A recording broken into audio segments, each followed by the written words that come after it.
So we're just talking about the laborers at this point, no? You Yes. cite the example of people building bridges and so on. You're saying, first of all, na, look, we've trained, what, 2 million over X number of years. But the other Just side... for 1 year, yung 2017. Oh, Yeah. but going now to the other side of that question, people are saying, baka naman nag-abroad lahat yan. Baka naman lahat ng tinrain ng TESDA, nasa Middle East, nasa Hong Kong. Nasa China. Or for that matter, yes, nasa China. Yes, probably. But And what are the numbers on that particular line? well, I don't have the exact numbers right now, but for me, yung main concern ko lang, Sir Robbie, yung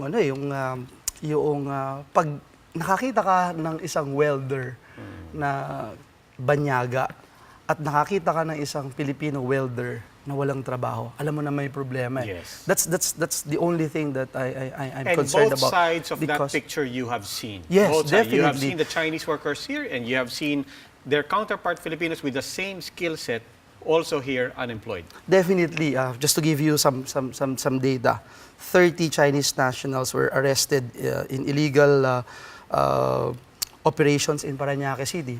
Vendors, waiters, some cooks, etc. Illegal workers po sa Pasay City, 21 Chinese nationals selling retail goods, again, without visa naman po ito. And I'm only talking about illegal, Sir Robbie, Sir Ed, no?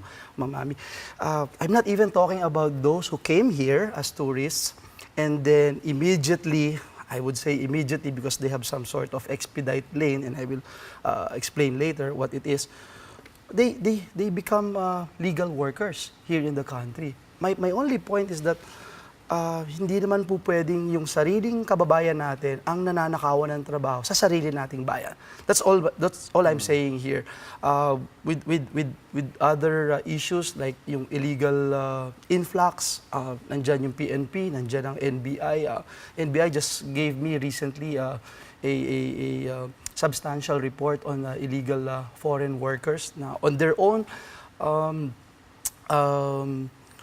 they were able to file cases, made some arrests, and 95% mga illegal Chinese workers. Kaya again, we are not singling out any nationality here, but it's just so happened that in the data that we have from NBI, 95% were illegal Chinese workers. Yes, sir. Pero of that, that's for 1 year, I suppose. But if you That's go for back 1 year, yes. the past several years, if you look at the time series data, is it an increase, a decrease, or is it the same? It's malaki ho yung spike, malaki ho yung difference. In fact, if you look at, for example, DOLE, they have been issuing alien employment permits. These are for foreign nationals who would want to work here because DOLE is the only agency that has the capacity to vet whether or not a foreigner can work here or it's not, no single Filipino can actually do the job. So they were able to issue some 115,000 for the past 3 years. Now, the Bureau of Immigration issued 185,000 in 11 months for special working permits. So when we asked them about the legal basis as to why they're issuing special working permits, hindi ho sila, not satisfactory yung mga sagot po sa atin. So we came up with an amendment to this year's budget that the BI, the Bureau of Immigration, would stop issuing special working permits unless it's vetted by the Department of Labor and Employment. So titigil na yung special working permits. Ano yung basis doon? There must be a rule. Actually, when we asked them about it sometime during the stint of Secretary Patricia Santo Tomas, may mga issues po na tumatagal yung pag-issue ng working permits from DOLE, especially for mga magko-concerts po dito sa Pilipinas, yung mga PBA imports, etc. So, para ma-expedite po, magkaroon ng special working permits na pwedeng i-issue ng Bureau of Immigration. Unfortunately, lumawak po ito, lumago hanggang sa hindi na re-regulate or na-check kung sino ba yung ini-issuean nito. When we ask a list or the breakdown of this 185,000, makikita mo na merong waiters, merong construction workers, at yun nga, yung dito po sa Makapagal, sa SM MOA, 34 Chinese nationals, ano po ito, nasa construction site eh. But it's actually allowed. It's not we describe them as illegal, but is it really illegal? Kasi kung allowed naman ng BI, they have these permits from BI, technically hindi sila Yes, illegal. Ma'am Amido. So, ano yan? Two issues po. One, the one I'm mentioning are illegal. So that's why naaresto po sila, nakasuhan Yeah. po sila. Now, yung sinasabi niyo po na naging legal na is a different story because they came here as tourists. For example, those working in online gambling, online gaming, because it's prohibited in China, dito po sila. It's not prohibited here. Not prohibited here. Yep. They came here as tourists, or applied for a special working permit, nabigyan ho ng special working permit, they become legal. Simple tanong po, so sinong sablay dito? Sino sumasablay? Una, sino ang nagbigay ng karapatan para magtrabaho po ito? Legal ba muna to or hindi? At sino? At dun ho sa pagdinig natin, nagulat po mismo ang Department of Labor and Employment, nagulat po sila doon sa inisyu ng Bureau of Immigration na special working permit na 185,000 in 11 months. BI ang nagbibigay ng SWP. SWP ho. BI yun. Opo. Okay. Ang How much? AEPs naman, Magkano po ang isang SWP? I think about 7 or 6,000. Pesos? Opo, Pesos? alam nyo, ang Mura lang yun. ang nakaka-alarma po ng husto is when we called up their satellite office in SM Ora.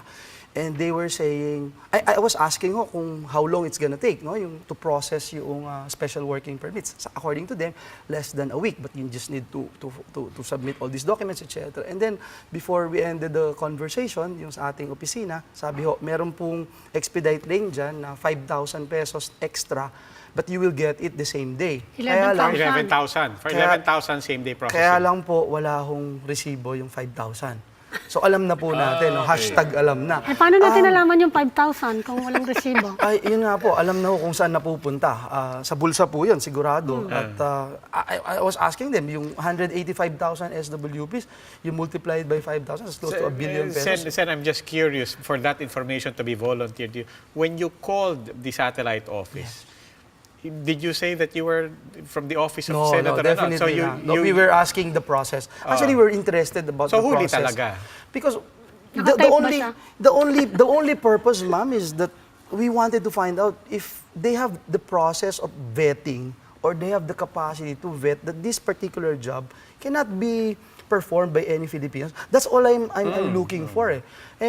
Mas na-surprise po tayo dun sa hiningi na 5,000. They can na bet wala your pong financial resibo. capacity pala. But in fairness to the Bureau of Immigration, when we raised this right away, nagkaroon ho ng ang overhauling dun sa satellite office. Even the security guards po were replaced. Pero sir, the best niyan, nag-apply sana kayo. Oo nga, Nag-apply kayo. tuloy na sana. Tinuloy-tuloy. Well, kung alam ko pong ganun yung isasagot na sa atin, baka ganun ho yung ginawa natin. But my only purpose is to ensure that they have Yes, sir. the capacity, no? Sir, but are we clear as to what the criteria being applied by the BI was for the granting of these SWPs? I suppose meron yung dapat, ito pwede, ito hindi. Ito, That's what I've been asking for. And because we don't get a satisfactory answer from the Bureau of Immigration, we told them, right now, let's do what we're supposed to be doing. Under the law, it's the Department of Labor and Employment who would issue the AEPs or the Alien Employment Permit before you issue a visa. So ngayon po, ganun ho yung mangyayari. Okay. You will have to issue rules. Wala pang rules ngayon, di ba? Sa budget po na pinasa namin nitong nakaraan, pag pinirmahan po ng presidente ito, nakapaloob po doon na ang Bureau of Immigration will no longer issue SWPs, but they would have to coordinate with the Department of Labor and Employment na masiguro na yung bibigyan nila ng visa, working visa, temporary man ito o mahabang panahon, dapat merong na-vet po ito